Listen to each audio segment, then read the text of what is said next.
सवाल जवाब। घर में बार बार विवाद रहता है और कोई काम पूरा नहीं होता तो कपूर का यह उपाय रहेगा फायदेमंद। कुंडली के भाव और ग्रहों की स्थिति जीवन पर गहरा प्रभाव डालती है।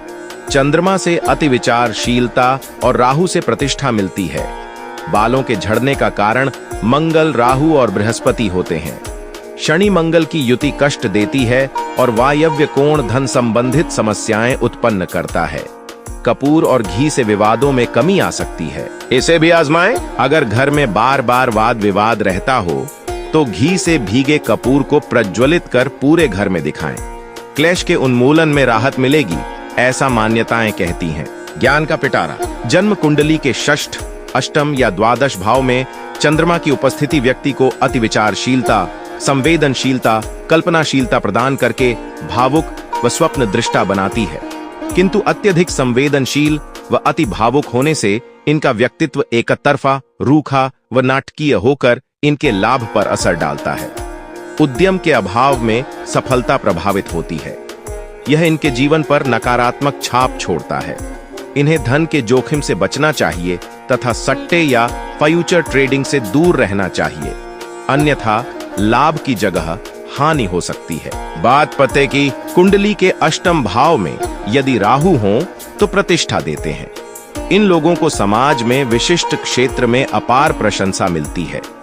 अंतर्दृष्टि जागृत होती है। इन्हें कुछ घटनाओं का पूर्वानुमान पहले ही हो जाता है। ये जन्म स्थान से दूर प्रगति करते हैं। विदेश में रहकर या विदेश से इन्हें विशेष लाभ होता है। सरकार से इन्हें बहुत फायदा होता है। आधी आयु के बाद ये धनाढ्य व्यक्तियों में शुमार होते हैं। दैहिक रूप से ये सशक्त होते हैं। गुरु और गुणी लोगों का ये सम्मान करते हैं। श्रेष्ठ कर्मों में इनका गहरा यकीन होता है। सरकार की कृपा से ये अनेक माध्यमों से धन अर्जित करते हैं। इनका भाग्योदय 26 से 36 वर्ष के मध्य होता है। पशुधन से इन्हें फायदा होता है। कभी कभी धन की व्यर्थ हानि हो सकती है, हालांकि वृद्धावस्था सुखमय गुजरती है। राहु यदि अशुभ हो तो ये कुछ हद तक डरपोक और आलसी हो सकते हैं। पैतृक धन संपत्ति का सुख नहीं मिलता। भाई बंधुओं से पीड़ा मिलती है। अत्यधिक खर्च धन संचयन को प्रभावित करता है। अष्टम का राहु यदि पापी ग्रह से दृष्ट हो तो कई लोग इनसे जलन और बैर भाव रखते हैं। अशुभ राहु वाद विवाद से मन की शांति पर नकारात्मक असर डाल सकता है। प्रश्न, जन्म कुंडली में कितने भाव होते हैं? इनका निर्धारण कैसे किया जाता है? विकास खत्री। उत्तर, सद्गुरु श्री कहते हैं कि जन्म के समय आकाश में ग्रहों की जो स्थिति होती है, कागज पर वह कुंडली कहलाती है। जन्म तिथि, जन्म समय और जन्म स्थान की सहायता से जन्म कुंडली बनाई जाती है। इसमें कुल 12 भाव होते हैं जो जीवन के 12 आयामों को दर्शाते हैं। प्रत्येक भाव एक राशि से संबंधित होता है, जिससे उस भाव की प्रकृति परिलक्षित होती है। इष्टकाल में जो राशि पूर्व क्षितिज में होती है वो लग्न यानी प्रथम भाव कहलाती है। लग्न जिस राशि में होता है उसे ऊपर रखकर बची हुई राशियों को वामावर्त रख दिया जाता है। जिन 9 ग्रहों को ज्योतिष का आधार माना जाता है उनमें से 7 ग्रह ही वजूद में हैं। राहु व केतु छाया ग्रह हैं। उन्हें गुरुत्व शक्ति से भी जोड़कर देखा जाता है। प्रश्न, क्या बालों के झड़ने या कम होने का भी ज्योतिष में कोई योग है? प्रियंका शर्मा। उत्तर, सद्गुरु श्री कहते हैं कि बालों की लंबाई और घनेपन का सीधा रिश्ता मंगल, बृहस्पति और राहु से है। मंगल खराब होने से बालों की लंबाई के साथ ही घनापन भी कम होने लगता है। राहु और बृहस्पति के प्रतिकूल होने से केश झड़ने लगते हैं। गिरता बाल कुंडली में मंगल दोष का कारक है।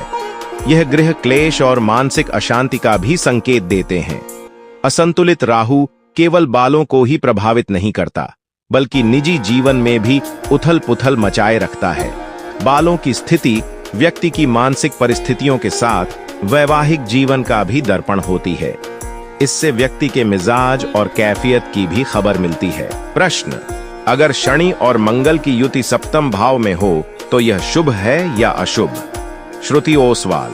उत्तर, सद्गुरु श्री कहते हैं कि शनि व मंगल परस्पर शत्रु हैं। यह युति शुभ होने पर समस्त सुख प्रदान करती है। पर अशुभ होने पर अप्रिय परिणाम देती है, परंतु सामान्य रूप से यह गठजोड़ जीवन में तमाम तरह के कष्टों से ही नवाजती है। यह युति जिस भी भाव में हो, भावजन्य फलों की क्षति करती है और स्थायित्व तथा उन्नति से भी वंचित रखती है। अन्य ग्रहों की उत्तम स्थिति होने पर कम से कम 30वें वर्ष तक तनाव का सृजन तो करती ही है, साथ ही भविष्य में पैरालिसिस जैसे विकार भी फन काढ़े घात लगाए रहते हैं। जीवन साथी को स्वास्थ्य कष्ट व उससे विवाद बना रहता है, पर शनिदेव तुरंत संबंध विच्छेद नहीं होने देते। सरकारी नौकरी बमुश्किल ही मिल पाती है, इन्हें उच्च पद प्रतिष्ठा प्राप्ति में भी रुकावटें झेलनी पड़ती हैं।